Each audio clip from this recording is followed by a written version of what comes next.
Donc bonjour tout le monde, donc bienvenue sur ma chaîne YouTube, j'espère que vous allez bien. Donc aujourd'hui l'objet de cette vidéo sera de faire un point sur le titre Esso qui n'en finit plus de grimper en 2024. Alors j'avais fait une vidéo fin mars qui expliquait que la valeur Esso, malgré sa hausse de 100%, à l'époque on était sur un cours de 105-107 euros, et bien le titre était, je le trouvais toujours bon marché. Donc aujourd'hui ça cote plus de 170 euros, le titre a encore progressé donc de 65% depuis ma dernière vidéo. Il progresse donc de plus de 210% depuis le début de l'année. Donc voilà, je vais faire un point sur la valorisation du titre, sur la configuration graphique du titre.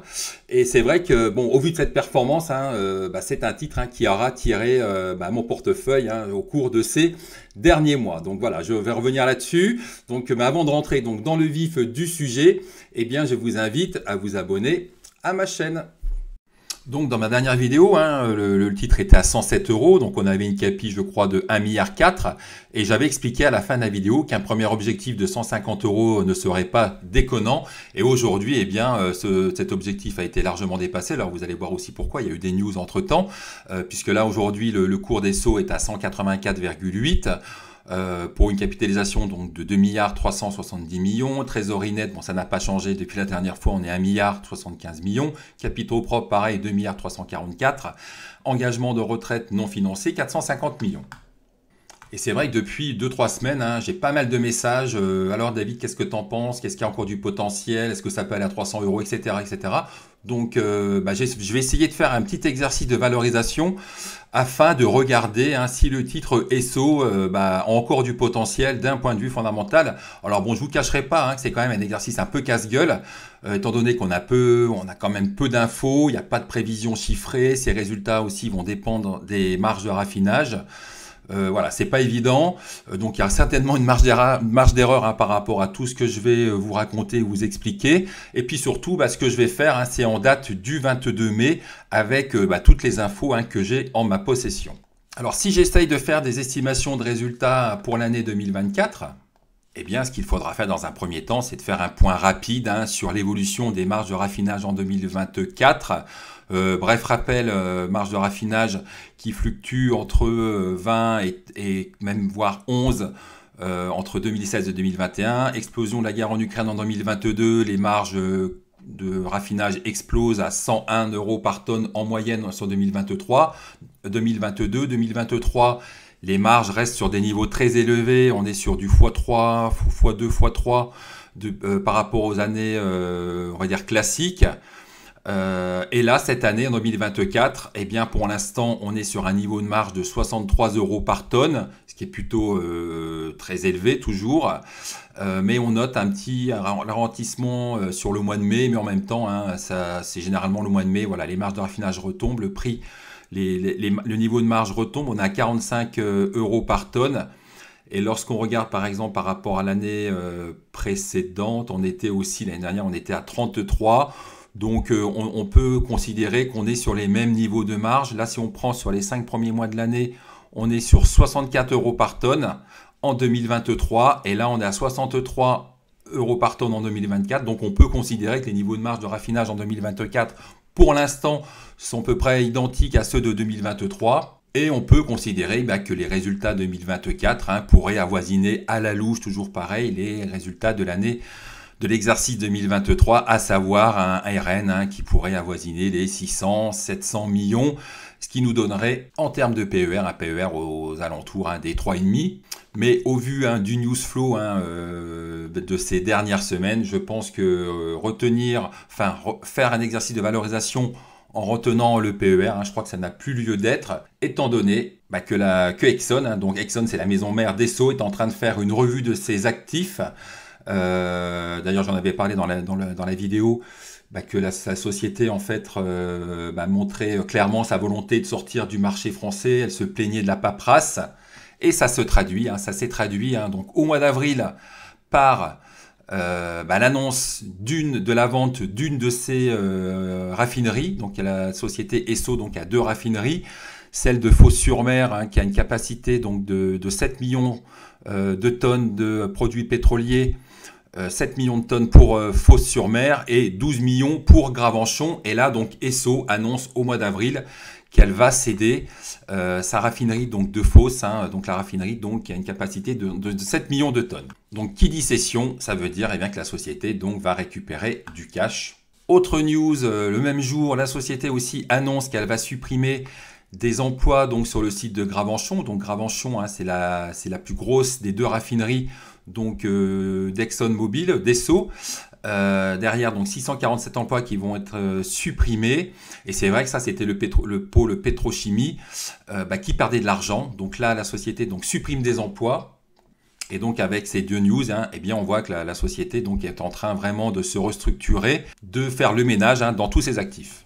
Alors bien sûr, hein, ça va avoir un coût, hein, cette fermeture. Et concernant donc la cession donc de la raffinerie de Fos, hein, donc il cède Fos-sur-Mer à la raffinerie plus 2 dépôts. Donc aucun prix n'a été communiqué. Et donc l'exercice aussi, l'objet de cette vidéo, ça sera de faire un peu une estimation du prix de cette raffinerie, et aussi de faire une estimation du prix de la raffinerie de Gravenchon. Et donc la première question qu'on doit se poser, c'est à quel prix la raffinerie de Fos-sur-Mer et ses 2 dépôts ont été cédés.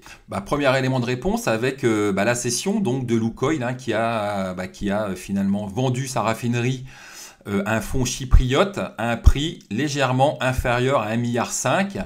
Lorsqu'on reprend un autre lien, donc c'est un prix entre 1 et 1,5 milliard. Après, ce qui est important lorsqu'on cède une raffinerie, c'est de connaître aussi la taille, la capacité de cette raffinerie. Parce que bien évidemment, une grosse raffinerie va avoir plus de valeur qu'une petite raffinerie. Et là, dans le cas de la raffinerie donc cédée par Lukoil, on est sur une raffinerie qui a une capacité donc de 10 millions, qui pourrait même atteindre 14 millions. Donc 14 millions de tonnes en capacité pour un prix qui pourrait avoisiner les 1,4 milliard. Autre cession, donc cette fois par Sonatrach, qui a cédé donc une raffinerie donc qui était vieille de 70 ans pour 1 milliard. 1 milliard alors que la capacité de mémoire atteint 10 millions de tonnes. Donc on récapitule, 14 millions, 1,4 milliard. Là on est sur 10 millions, 1 milliard. Au Royaume-Uni, en fait, Total donc, avait cédé la raffinerie de Lindsey. Alors ça date du 27 juillet, mais en fait ça a été finalisé début 2021.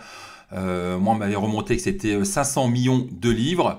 Et là on est sur une capacité donc, de 5,4 millions de tonnes. Donc ça signifie finalement que 1 million de tonnes, hein, ça vaut 100 millions. Et donc étant donné que la raffinerie de Fos, c'est 7 millions de tonnes de capacité de raffinage, avec les 2 dépôts, eh bien, on peut estimer que le prix de cession pourrait avoisiner les 750-800 millions d'euros. Donc Esso pourrait toucher entre 750 et 800 millions d'euros. Et puis si on considère que l'exercice 2024 va lui permettre d'augmenter sa trésorerie à hauteur de 400-500 millions, eh bien la société Esso pourrait se retrouver en fin d'année avec une trésorerie qui pourrait avoisiner donc 1 milliard. On était sur 1 milliard 75 millions fin d'année 2023. Avec cette cession, ça ferait plus 800 millions, plus 450 millions de trésorerie. Donc ça ferait une trésorerie de 3 milliards 325 millions. Mais je vous dis, ce sont vraiment des calculs à la louche. C'est vraiment un petit exercice de valorisation sans prétention. C'est pour avoir un peu une idée des actifs d'Esso, et aussi de les comparer par rapport à la valorisation actuelle du titre Esso. Alors, il ne faut pas oublier qu'il va quand même y avoir des coûts. Donc, déjà, la société va verser un dividende de 15 € par titre. Donc, ça va coûter la société 193 millions de cash. Et aussi, il y aura des coûts qui vont être liés au licenciement. Donc, si on tient compte des rentrées donc, de 800 millions d'euros de la cession, des 450 millions qui serait la génération de trésorerie grâce à l'activité, et puis qu'on enlève donc les coûts donc, de 193 millions et les coûts donc liés au licenciement, on pourrait avoir une trésorerie fin 2024 de 2 milliards. 2 milliards à comparer à une capitalisation de 2 milliards 370 millions. Mais une fois que la cession de Fos sera finalisée, alors c'est pas encore officiel, d'ailleurs le prix ne sera peut-être pas communiqué avant avant le début d'année 2025, ou peut-être on peut considérer que ça va quand même se faire. Mais peut-être qu'on n'aura pas le prix ne sera peut-être annoncé pas avant fin 2024, voire début d'année 2025. Donc une fois qu'elle aura cédé donc sa pétrochimie, etc., qu'elle aura cédé donc la raffinerie de Fos, qu'est-ce qui va rester à Esso? Son plus gros actif, donc qui est la raffinerie de Gravenchon. Donc la raffinerie de Gravenchon, c'est une capacité donc de 12 millions de tonnes de produits pétroliers. Et si on reprend le même raisonnement, à savoir 1 million de tonnes, 100 millions, eh bien si on a 12 millions de tonnes, eh bien cette raffinerie de Gravenchon, on pourrait la valoriser entre 1,2 milliard et 1,3 milliard. La question qu'on doit se poser, c'est maintenant, qu'est-ce que va faire Esso de cette raffinerie? Est-ce qu'elle va la céder à un autre fonds, à une autre société? Ça, je ne sais pas. Mais si c'était le cas, eh bien, on va faire l'exercice jusqu'au bout. Donc, elle rentrerait 1,2 milliard. 1,2 milliard, donc on ajoute à la trésorerie de 2 milliards. Et donc, on serait sur une trésorerie de 3,2 milliards. Alors 3,2 milliards, je vous dis, ce sont des calculs à la louche. Allez, on va dire que même on va considérer qu'il y a une marge d'erreur. On va même considérer qu'à fin 2025, une fois que peut-être que Gravenchon aura été cédé, 2025, j'ai bien dit. C'est pas dit que, d'ailleurs, c'est pas dit qu'Esso cède cette raffinerie de Gravenchon, mais en tous les cas, ça permet de nous donner un peu une idée de la valorisation d'Esso compte tenu de son niveau de trésorerie, compte tenu de sa cession et compte tenu de cet actif qui va lui rester, de ce gros actif que représente donc la raffinerie de Gravenchon. Et donc ça nous donnerait, donc en considérant qu'on a 2 milliards de trésorerie fin 2024, ça sera peut-être finalement le cash, ils vont peut-être le toucher que pas avant le premier trimestre 2025, donc 2 milliards au premier trimestre 2025, plus une raffinerie qui pourrait valoir, donc la raffinerie de Gravenchon qui pourrait valoir entre 1,2 milliard et 1,3 milliard, donc on serait sur un total d'actifs de 3,2 milliards. Il ne faut pas non plus oublier les financements donc, de retraite qui s'élèvent à 450 millions. Et donc derrière, ça pourrait nous donner une valeur d'actifs totale qui pourrait avoisiner les 2,8 milliards. Donc 2,8 milliards à comparer à une capi de 2 milliards 370 millions. Ça nous donne on va dire un potentiel très très théorique de 20%. Et 20%, on n'est plus du tout sur les potentiels que j'avais expliqué la fois dernière avec des PER très très faibles, avec un niveau de trésorerie qui a avoisiné quasiment la capitalisation boursière. Et donc, au vu de ce faible potentiel, selon moi, que la société offre par rapport à la cession de Fos-sur-Mer, par rapport aux 450 millions de financement retraite à venir, par rapport à la valorisation de la raffinerie de Gravenchon, donc potentiel de 20%, eh bien, je trouve, c'est pas si mal, mais sur ce critère, ça me paraît pas suffisamment intéressant pour maintenant être à l'achat ferme sur le titre Esso. Après, si le titre Esso revenait sur les 150 €, je dirais pourquoi pas. Mais là, au cours de 185 € quasiment, potentiel de 20%, ce qui nous donnerait derrière alors, puis je vous dis un potentiel de 20% avec vraiment un scénario avec des lunettes roses, en considérant que la raffinerie de Fos s'est vendue sur 750-800 millions, que Gravenchon pourrait se vendre à 1,2 milliard. Je trouve que 20%, c'est pas mal, mais en même temps, c'est pas suffisant pour être, je vous dis, à l'achat ferme sur le titre Esso. Alors certes, je ne suis pas à l'achat, je suis plus à l'achat ferme. Je trouve que le titre reste quand même encore très intéressant. Et puis, ça n'empêche pas au titre peut-être d'aller tutoyer, d'être dépassé les 200 €. Alors, les 200 € ont été touchés en séance, mais ça n'empêche pas le titre, que le titre, il peut aller toucher de 250, voire beaucoup plus. Il y a peut-être des éléments que je n'ai pas encore pris en compte. Alors voilà, c'est une petite mise au point, c'est un petit calcul, un peu fait à l'arrache, je vous l'accorde, que je partage avec vous, que j'ai partagé aussi avec mes clients. Je l'ai fait avec les éléments que j'ai en main. Alors c'est vrai que je suis un petit peu surpris parce que je pensais que la décote, je pensais que la raffinerie de Fos-sur-Mer serait cédée à plus de 1 milliard. Et qu'on regarde les transactions historiques, c'est 1 milliard, ça me paraît quand même difficilement envisageable. Et du coup, Gravenchon aussi, pareil, je pensais que Gravenchon, ça vaudrait 2 milliards. Et là, quand on regarde donc, du coup les vieilles transactions, les anciennes transactions, je pense qu'il faut plutôt avoir un scénario prudent. Et puis surtout, je ne vais pas me plaindre, puisque c'est vrai que je visais 150 €. J'avais un premier objectif de 150 €, mais je ne pensais pas qu'on irait les chercher aussi rapidement. Et c'est vrai, ce qui a précipité cette accélération du titre, c'est l'annonce de la cession de la raffinerie de Fos. Donc le titre, il est en hausse de 235%, donc c'est vraiment un des titres qui me permet de bien performer en ce début d'année 2024. Alors début d'année, on est presque à la mi-2024, on est le 22 mai. Et donc, d'un point de vue technique, Qu'est-ce qu'il y a à dire hein, donc sur le titre Esso? Alors déjà, il me reste 100 titres, hein, j'ai gardé encore 100 titres, donc j'avais pas mal allégé. Il me reste 100 titres, et puis surtout, ce que je trouve très intéressant maintenant sur le titre Esso, c'est que bah, c'est devenu vraiment une belle valeur de trading hein, qui réagit bien. Donc là, je vous ai tracé les zones de support. Bon, avant de vous parler des zones support, bon déjà on est en tendance haussière, etc.